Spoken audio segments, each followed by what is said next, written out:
예, 안녕하세요. 저는 시스코 강성문 부장이라고 하고요. GV팀에 현재 소속되어 있습니다. 오늘 제가 준비한 내용은요. 앞에 미리 말씀을 해주셨는데 비욘드 VPN 그리고 통합 엔드포인트 보안 이게 무슨 말이냐? 뭐 시간, 장소, 디바이스에 제한 없는 보안과 플러스 알파로 침해 정보를 제공하는 그런 통합 보안 엔드포인트에 대해서 제가 설명을 좀 해드리도록 하겠습니다. 먼저 제가 준비한 건 총 5가지 목차로 준비를 했습니다. 먼저 왜 엔드포인트 보안이 중요한가, 그리고 그에 따른 보안 전략, 애니커넥트 활용 사례, 마지막으로 요약, 이렇게 5가지 준비를 했는데요. 먼저 왜 엔드포인트를 보안을 해야 할까요? 라는 부분으로 제가 준비를 해봤는데 이유는 간단합니다. 모든 공격은 공격 대상에 접근을 하는 겁니다. 이 대상은 특정 서버가 될 수 있고 내부 네트워크가 될 수 있고 또는 특정 유저의 단말기가 될 수가 있습니다. 이 단말기나 아니면 특정 대상에 접근을 해야 이 공격자는 원하는 정보를 탈취하거나 그 정보를 파괴할 수 있습니다.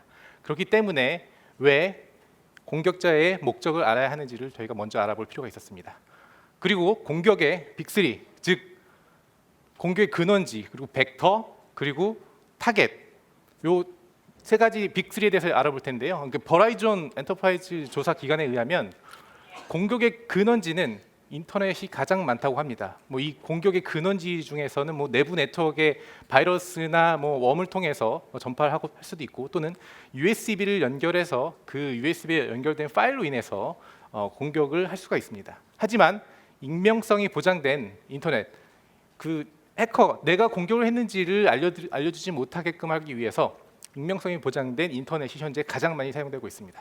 그리고 공격 벡터라고 하는 것들은 공격의 유입 경로라고 볼 수 있습니다. 공격 유입 경로들은 예를 들면 뭐 웹이나 아니면은 실제 채팅 또는 기타 다양한 뭐 메신저를 통해서 해당 URL을 전송하거나 또는 뭐 기타 다른 방법으로 공격을 유도할 수 있는데, 이메일처럼 내가 가장 뭐 친한 사람처럼 이렇게 회피를 가장 친한 사람처럼 속여서 메일을 보내면 누구나 액세스할 수 있기 때문에 아직까지도 공격 벡터로는 이메일이 가장 많이 사용하고 있습니다.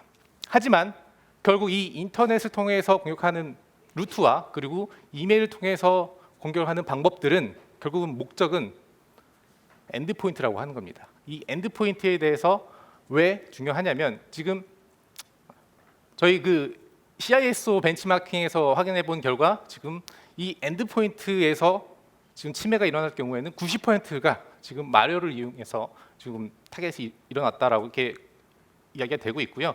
이에 의한 피해 금액은 평균 3.92불, 그리고 평균 이 데이터 유출에 대해서 사고를 찾는 시간들은 지금 평균 279일 정도가 소요된다고 합니다.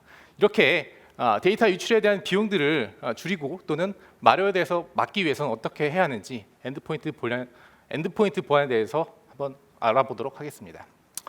기본적으로 엔드포인트 전략 그리고 엔드포인트에 대한 시장 한번 살펴보겠습니다. 지금 보시는 것처럼 EPP, 뭐 EDR, 뭐 시큐어 액세스, 뭐 행위 기반 모니터링, 엔드 유저 뭐 프로텍션, 뭐 이렇게 다양한 그 시장들이 있는데요. 요 시장에 맞게끔 여러분들은 다 에이전트를 설치하시게 되면은 정말 많은 운영과 그 관리의 노력이 필요하게 될 겁니다. 그래서 앞서 말씀드렸던 이 시장에 맞는 기능들을 좀 나열을 해봤는데요. 일단 기본적으로 엔드포인트에 설치되는 에이전트들은 다양한 디바이스들, 다양한 엔드포인트들을 지원해야 됩니다. 기본적으로 윈도우즈 또는 맥, 그리고 안드로이드, 뭐 리눅스 이런 다양한 디바이스를 지원해야 하고, 그리고 악성 코드 보호, 뭐 가시성, 안전한 액세스, 뭐 다양한 기능들이 다 필요한데요. 이것들을 다 개별적으로 에이전트를 설치하시기에는 너무 많은 관리에 대한 리소스 그리고 운영에 대한 소모전이 일어날 수 있습니다. 그러면 어떻게 해야 하느냐? 결국은 이것들을 통합을 하는 것이 가장 효과적이고 아마 운영적인 면에서 쉽지 않은 그런 가장 쉬운 솔루션이 되지 않을까 생각합니다. 그러면 이 통합을 다 지원하는 솔루션이 과연 뭐가 있을까요? 아마 이미 예상을 하신 분들도 있겠지만 시스코의 애니커넥트라고 하는 엔드포인트 에이전트가 있습니다. 아마 지금 현재 에이전트는 전 세계 8만 개 넘는 고객사가 지금 1억 8천 개의 애니커넥트가 설치되어 있고요. 종합적인 보안 서비스를 이용하고 있습니다. 하지만 대부분의 사람들은 애니커넥트를 단순하게 그냥 VPN 에이전트로만 생각을 하고 있습니다. 제가 한 예로 집을 좀 어떻게 좀 해보려고 대출을 받기 위해서 보험 상담사랑 좀 이야기를 해봤는데 그분은 그 태블릿을 가지고 오셔가지고 각각 그 개인 정보를 입력을 하게끔 되어 있습니다. 그때 제가 뭐 나이랑 뭐 이름이랑 이렇게 쓰고 있는데 회사를 쓰는 나는 제가 시스코를 썼어요. 근데 그분이 시스코 잘 안다고 하시더라고요. 그러면서 소프트웨어 회사. 그래서 이게 한 3년 전이었는데 희한하게 그분은 왜 시스코가 소프트웨어 회사라고 이렇게 했는지 좀 이해가 안 갔는데 제가 물어보니까 그분은 그 태블릿에 시스코 애니커넥트를 쓰고 있어서 시스코라고 하면은 애니커넥트를 만드는 회사, 즉 소프트웨어로 이렇게 이해를 하고 계시더라고요. 그만큼 이 시스코 애니커넥트라고 하는 에이전트는 많은 분들이 사용하고 있고 그리고 여러분들이 많이들 알고 있습니다. 하지만 이 기능 하나만 있는 게 아니고 애니커넥트에 대해서는 아주 많은 기능들이 있습니다. 지금 보시면 아시다시피 기본적인 VPN 기능들, 그리고 엔드포인트 컴플라이언스, 그리고 웹 시큐리티, 뭐 다양한 이 기능들이 시스코의 보안 솔루션들과 통합이 되어 있습니다. 하지만 이 기능들에 대해서 아시는 분들은 제가 내부 직원들하고도 많이 이야기를 해봐도 애니커넥트에 대해서 아시는 분들이 많지 않았습니다. 그래서 오늘은 이 기능들에 대해서 어떤 것들이 있는지를 그 기능들에 대해서 한번 공유를 해보도록 하겠습니다. 제가 사실 오늘 이 세션이 비즈니스 데이라고 해서 주로 이렇게 어떻게 하면 비즈니스에 영향을 줄 수 있을까라고 이렇게 생각을 해봤는데 아마 이 기능들이 어떻게 동작을 하는지를 좀 알게 되면은 어디에다 적용할 수 있을지를 한번 고민을 해보는 그런 시간이 됐으면 좋을 것 같아서 준비를 해봤습니다. 살짝 기술이 좀 들어간 부분이 있는데요. 그 부분들은 다른 세션들은 대부분 이렇게 데모가 있는데 제 세션 같은 경우는 별도의 데모가 없어서 약간 스크린샷 비슷하게 제가 준비를 좀 해봤습니다. 우선 애니커넥트는 이렇게 생겼습니다. 앞서 제가 말씀드렸던 그 다양한 기능들이 전체에 설치를 하시게 되면 이렇게 처음에 우리가 알고 있었던 단순한 애니커넥트 에이전트가 아니고 통합된 에이전트로 이렇게 보여지게 됩니다. 이렇게 보시면 VPN 모듈 기본으로 되고 있고요. 뭐 남 모듈, 웹 시큐리티, 그리고 뭐 포스처, 엄브렐라, 앰프 이네블러 뭐 이렇게 다양하게 있습니다. 요 기능들에 대해서 제가 이제 하나하나씩 좀 보도록 하겠습니다. 먼저 VPN 모듈입니다. 뭐 지금 오른쪽 상단에 보시면 제가 붉은색으로 해서 오늘 아젠다처럼 이렇게 보이게 만들어놨는데요. 이 VPN 모듈에서는 우리가 잘 알고 있는 VPN 터널링, 풀 터널링, 그리고 스플릿 터널링, 그리고 잘 익숙하지 않은 앱 기반 VPN 이렇게 세 가지를 지원하고 있습니다. 뭐 풀 터널링 같은 경우는 그러니까 외부 사용자가 모든 네트워크를 본사 쪽을 통해서 통신할 수 있도록 만드는 거고, 그리고 스플릿 터널링 같은 경우는 내부 DNS나 내부 리소스에 대해서만 본사를 통하고 나머지는 인터넷에 직접 연결하는 그런 구조입니다. 하지만 이 앱 기반 VPN에 대해서는 여러분들이 많이 생소하실 겁니다. 이 앱 기반 VPN 같은 경우는 특정 앱에 대해서만 VPN에 트래픽을 태우고 그리고 나머지 앱에 대해서는 VPN을 태우지 않는 그러한 앱 기반 VPN이라고 보시면 됩니다. 하지만 이 기능은 아직까지는 지금 모바일 쪽에서만 지원을 하고 있고요. 지금 데스크탑 쪽에서는 지원하지 않고는 있습니다. 그다음 VPN 모듈 조금 더 부연 설명을 할 건데요. 앞서 그 우명호 부장님께서 설명을 해주셨는데 지금 듀오 시큐리티와 그다음에 시스코 애니커넥트가 합쳐지게 되면은 제로 트러스트 워크포스를 이용할 수 있습니다. 그래서 이 MFA 멀티팩터 오센티케이션이 이제 시스코 애니커넥트와 함께 이용할 수 있습니다. 이렇게 VPN 게이트웨이로는 시스코 아사와 뭐 파이어파워 이렇게 이용할 수 있는데 지원되는 인증 프로토콜이 이렇게 다양하게 있습니다. 이 인증 프로토콜 다양하게 있는데 이 중 레디우스나 뭐 사물 2.0 뭐 이런 다양한 프로토콜을 이용할 수 있는데 좀 특장점이 있어요. 어떤 특점이 있냐면 레디우스 프로토콜을 이용한 그 멀티팩터 오센티케이션 이용하시게 되면은 조금 그 사용자 입장에서 좀 불편함이 있을 수 있습니다. 어떤 불편함이 있을 수 있냐면 처음에 인증에 대한 패스워드는 제가 쓰는 패스워드를 그냥 입력하고 그 옆에 컴마로 구분을 해주고 그리고 나서 OTP에 대한 값을 입력을 해야 합니다. 이런 불편함이 있기 때문에 사용자 입장에서는 간혹 패스워드 입력할 때 오류가 나는 부분이 있는데 이 사물이라고 하는 이 SSO를 이용해서 투팩터 인증을 하게 되면 애니커넥트에서 기본적인 그 내장 브라우저를 별도로 하나 띄워서 SSO처럼 사용자 유저네임과 패스워드를 입력하고 그 후에 푸시 듀오에서 보내는 푸시 정보까지 보낼 수 있기 때문에 아주 운영에 편한 그런 투팩터 인증을 사용할 수가 있습니다. 예, 그 다음은 이제 네트워크 액세스 모듈이라고 합니다. 이제 이 네트워크 액세스 모듈은 우리가 이제 SDA 환경에서 많이 사용할 수가 있는데요. 이게 왜 필요하냐면 SDA라고 하면은 인증 기반의 액세스인데 이 인증할 때는 다더넥스 기반으로 하고 있습니다. 이 다더넥스의 기본 사용하실 때 반드시 서플리칸트라고 하는 에이전트가 필요합니다. 이 서플리칸트 에이전트는 일반적으로는 윈도우즈에 내장된 소프트웨어를 사용해요. 하지만 저희 그 시스코 NAM을 이용하시게 되면은 별도의 추가 기능을 사용할 수 있어요. 어떤 기능이냐면 지금 설명할 EAP 체이닝이라고 하는 기술을 이용할 수가 있어요. 이런 요구 사항이 있습니다. 어떤 요구 사항이라면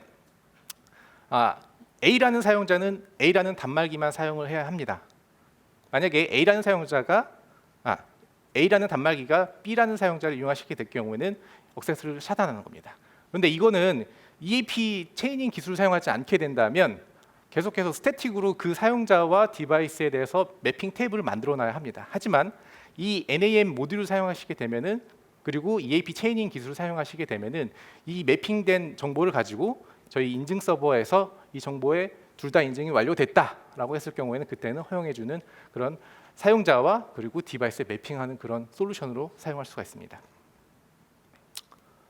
예, 그 다음은 포스처 모듈입니다. 이 포스처 모듈 같은 경우는 그 정책 서버를 어떤 걸 쓰냐에 따라서 두 가지로 나뉠 수가 있습니다. 첫 번째로는 그 포스처 정책 서버로 아사 방화벽을 이용했을 경우에, 두 번째로는 정책 서버로 ISE로 사용했을 때 이렇게 나눠집니다. 당연히 그 아사를 이용했을 경우에는 VPN 접속을 했을 때에만 포스처 기능을 사용할 수 있고요. 반대로 그 ISE를 정책 서버로 사용했을 경우에는 유선, 무선, 그리고 VPN 뭐 세 가지 다 접속을 했을 때 포스처 기능을 쓸 수가 있습니다. 그런데 제가 계속 이렇게 포스처라고 이렇게 이야기를 하는데 포스처가 그럼 뭘까요? 라고 궁금해하실 것 같아서 제가 이렇게 준비를 해봤습니다. 포스처란 뭐 유선, 무선 또는 리모트 액세스 VPN을 통해서 접근할 때 이 단말기가 안전한지를 체크하는 겁니다. 그 중에 스캐닝을 해서 이 단말기가 최신 패치가 되었는지 또는 안티바이러스가 설치가 되어 있는지 또는 USB가 연결이 되어 있는지 이 상태에 따라서 접근을 허용할지 또는 제한된 액세스를 줄 건지 그런 기능들을 해주는 기능을 포스처라고 이해하시면 될 것 같습니다. 자, 그래서 이 포스처 기능이 사실상 애니커넥트에서 어떻게 보여지는지를 잠깐 스크린 캡처를 갖고 와서 좀 보여드릴 건데요. 기본적으로 뭐 VPN 액세스를 이렇게 했다라고 했을 경우에는 그 밑에 있는 그 포스처 모듈이 실행이 되면서 시스템을 스캐닝을 싹 합니다. 이 스캐닝을 했을 때 OS 패치가 최신인지 아니면은 안티바이러스가 설치되어 있는지 USB가 연결되어 있는지 이 상태에 따라서 이 조건 중에 하나라도 만족하지 못한다라고 했을 경우엔 이렇게 제한된 액세스를 줍니다. 지금 차단이라는 한 표시를 나타내게 해주고 그리고 제한된 액세스 일부 액세스만 하고 치료를 할 수 있도록 나머지 네트워크에서 허용해주는 제한된 액세스를 해주고요. 만약에 그 모든 조건을 만족했다라고 했을 경우에는 이렇게 허용이라고 해서 모든 접근을 허용해주는 그런 기능을 할 수가 있습니다. 그 다음은 로밍 시큐리티 모듈인데요. 이 로밍 시큐리티 모듈 같은 경우는 시스코 엄브렐라와 연동했을 때 사용할 수 있는 기능입니다. 이 엄브렐라 기능은 앞에 세션에서도 좀 간단히 설명했는데 엄브렐라와 시스코 애니커넥트를 사용하게 되면은 이 5가지의 엄브렐라 기능 중 2가지를 사용할 수 있습니다. 그 2가지 기능 중에 첫 번째는 DNS 레이어 시큐리티, 두 번째는 시큐어 웹 게이트웨이입니다. 이 2가지 쓸 수 있는데 이 기능들이 뭔지에 대해서 잠깐 좀 설명드리면 우리가 흔히 인터넷을 할 때 웹 주소를 입력하지 않습니까? 예를 들면 google.com 이렇게 검색을 하게 되면 DNS 쿼리로 google.com의 IP가 뭐냐라고 물어봤을 때는 일반적인 환경에서는 그냥 아무 의심 없이 바로 IP 주소를 알려줍니다. 하지만 이때 이 URL이 정상인지 아닌지 또는 의심스러운지에 대해서 이렇게 한번 확인을 하고 IP를 던져준다라고 했을 경우에는 손쉽게 방화벽을 거치지 않고도 바로 이렇게 보완할 수 있는 기능이 엄브렐라라고 이해를 하시면 될 것 같습니다. 그리고 시큐어 웹 게이트웨이 기능 같은 경우는 우리가 흔히 알고 있는 웹 프록시입니다. 웹 프록시인데 엄브렐라 클라우드에 있는 웹 프록시 쪽으로 80이나 443 트래픽에 대해서 리다이렉트 시켜서 한번 검사 후에 안전하면 허용시키고 안전하지 않을 경우에는 차단시키는 그런 기능이 시큐어 웹 게이트웨이라고 합니다. 그런데 이 두 가지 기본 기능을 애니커넥트를 합쳐지면 무엇이 좋냐면 애니커넥트 같은 경우는 내부 사용자를 목적으로 두는 게 아닙니다. 이거는 외부의 재택근무자라든지 모빌리티를 많이 사용하시는 분들이 본사에 밖에 있을 때 기본적으로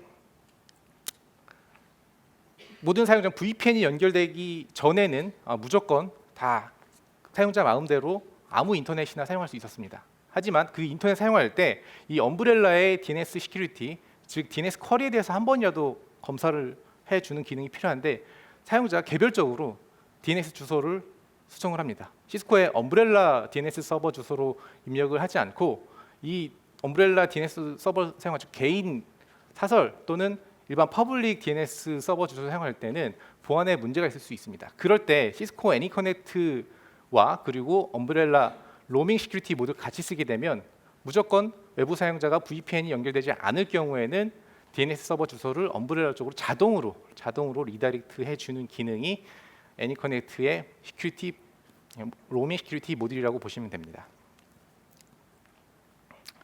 그 다음에 이제 시스코 다트라고 하는 기능인데요. 이 기능이 아주 유용합니다. 기본적으로는 약자가 이제 진단 및 레포팅 툴이라고 이렇게 보시면 되는데 이 툴이 왜 필요하냐면 여러분들의 지금 엔드포인트에 설치되어 있는 에이전트들이 무수히 많을 건데 그 많은 에이전트들의 이상이 있을 경우에는 로그라든지 아니면 디버깅이라든지 이런 정보들을 개별로 이렇게 다 수집을 해야 하는데요.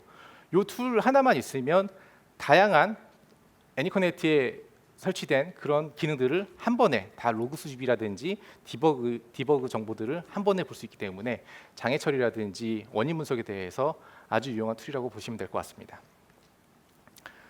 예, 이제 거의 마지막입니다. 이제 앰프 이네이블러 모듈인데요. 요거는 사실 앰프4 엔드포인트를 설치가 되어 있는지 안 되는지를 체크를 하고 설치가 되어 있지 않으면 자동으로 설치를 해주는 그런 단순한 모듈입니다.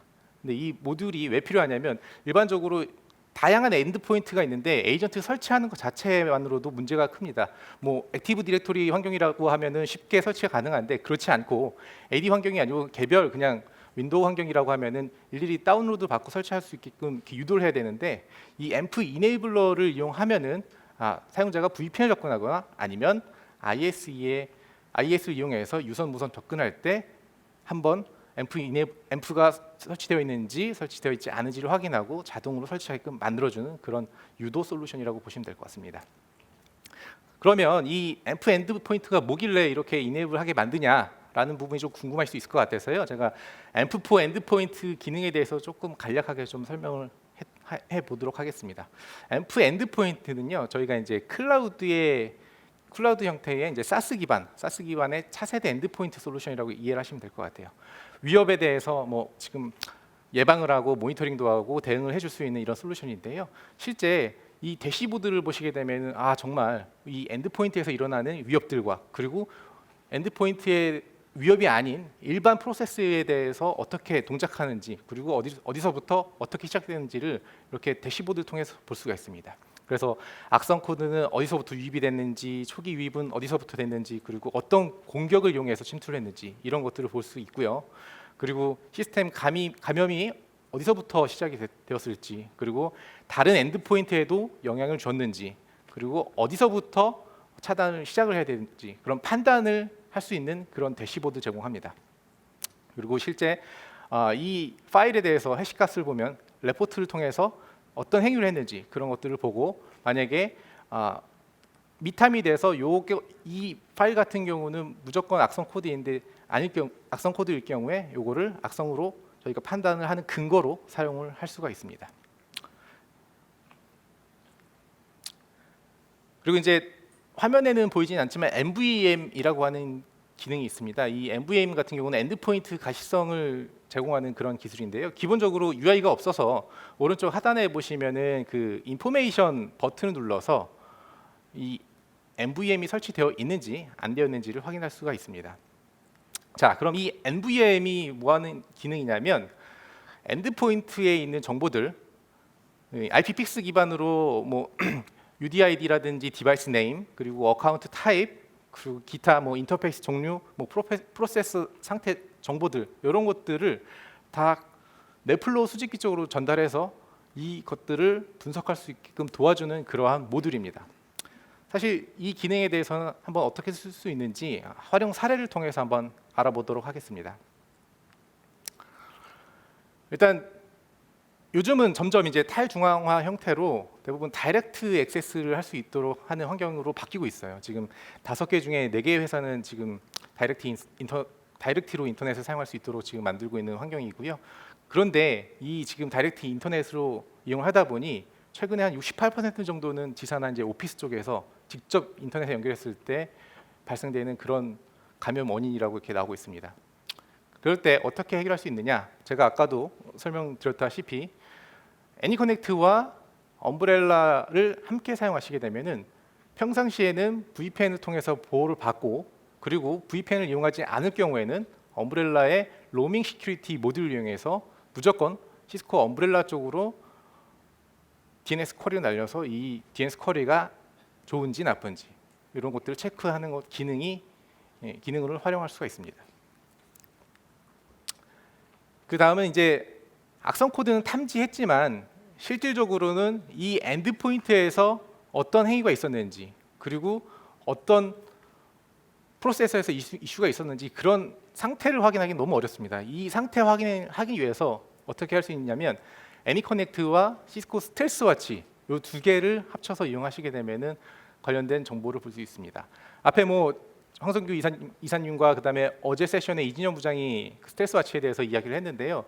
어제 세션 같은 경우는 많은 데모를 했지만 실질적으로 네트워크 플로우 기반이었습니다. 네트워크 플로우, 이 이야기는 출발지 목적지 IP 그리고 출발지 목적지 포트까지만 이렇게 확인이 됐었는데, 만약에 여기에 애니커넥트 NVM을 이용한다라고 하면은 프로세스 정보, 그리고 프로세스에 대한 해시 값들, 어카운팅 정보들, 이런 것들을 스텔스 와치에서 모두 확인할 수 있습니다.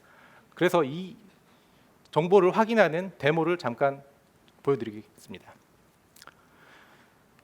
자, 일단은 이 부분은 윈도우 기반의 환경이고요. 여기는 컬렉터 IP 지금 198.19.10.140으로 지금 NVM에 대한 정보를 보내고, 앞서 설명드렸던 것처럼 NVM이 설치가 되어 있는지는 지금 인포메이션 정보를 받습니다. 그래서 이 화면이 지금 정상적으로 플로우 컬렉터로 전송되는지 와이어샤크를 체크를 했고요. 파이어폭스를 이용해서 다양한 웹사이트를 한번 클릭해 보겠습니다. 이렇게 클릭해 보고, 그리고 나서 와이어샤크에서는 해당 패킷들이 잘 왔다 갔다 하는지를 볼 수가 있고요. 이렇게 지금 패킷을 잘 확인했다라고 하면 스텔스 와치 화면에서 플로우 서치를 한번 해보겠습니다. 그래서 아까 지금 정보 IP 주소 198. 그다음에 19.255.100번을 입력하고, 그리고 나서 하단에 보면 어드밴스한 옵션이 있는데요. 이 어드밴스 옵션 중에서 우리가 아까 파이어폭스로 테스트를 했기 때문에 파이어폭스에 대한 프로세스가 있는지를 확인할 수가 있습니다. 그래서 firefox.exe를 클릭을 하고 상단에 보시면 이제 그 최근에 언제 행동을 했었는지 한 30분 전을 보도록 하겠습니다. 그리고 서치를 누르게 되면 지금 198.19.255.100에 대해서 어떤 행위들이 있었는지를 볼 수가 있습니다.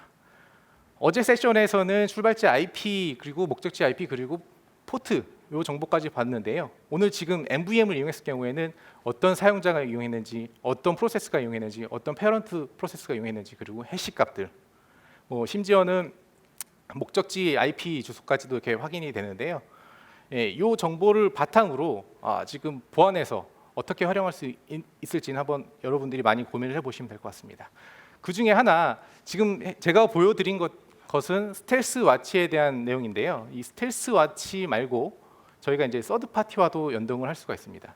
서드 파티 중에 여러분들 보안을 하신다라고 하면은 SIEM으로 대부분 많이 사용하시는 게 이제 스플렁크를 사용하시는데요. 이 스플렁크와 시스코의 NVM을 지금 한번 연동을 해서 사용할 수가 있습니다.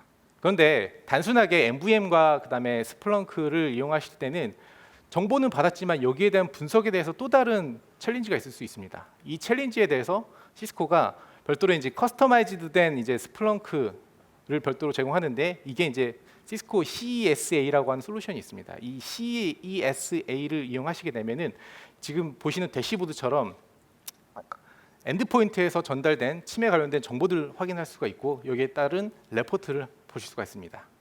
그래서 현재 시스코에서는 지금 이 CES를 구축을 했고요. 저희 CES 구축을 담당했던 그 저희 내부 서트 팀이 있습니다. 이 서트 팀 리더가 지금 이야기를 한 내용을 이렇게 정리해 봤습니다. 현재 지금 시스코 직원은 한 7만 5천 명 정도 됩니다. 그리고 저희는 한 9만 6천 대 정도의 엔드포인트를 사용하고 있는데요.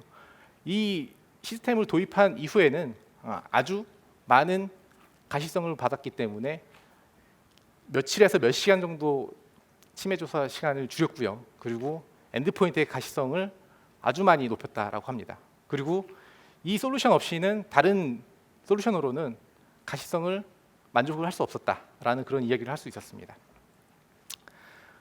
그래서 이 NVM, 즉 시스코 애니커넥트가 제공하는 기술을 통해서 다양한 엔드포인트 시큐리티를 보호할 수 있고요. 그리고 침해 관련된 정보를 받아보실 수가 있습니다. 자, 정리를 좀 하도록 하겠습니다. 제가 생각보다 좀 많이 좀 빨리 나가고 일찍 끝났는데요. 네. 글로벌하게 지금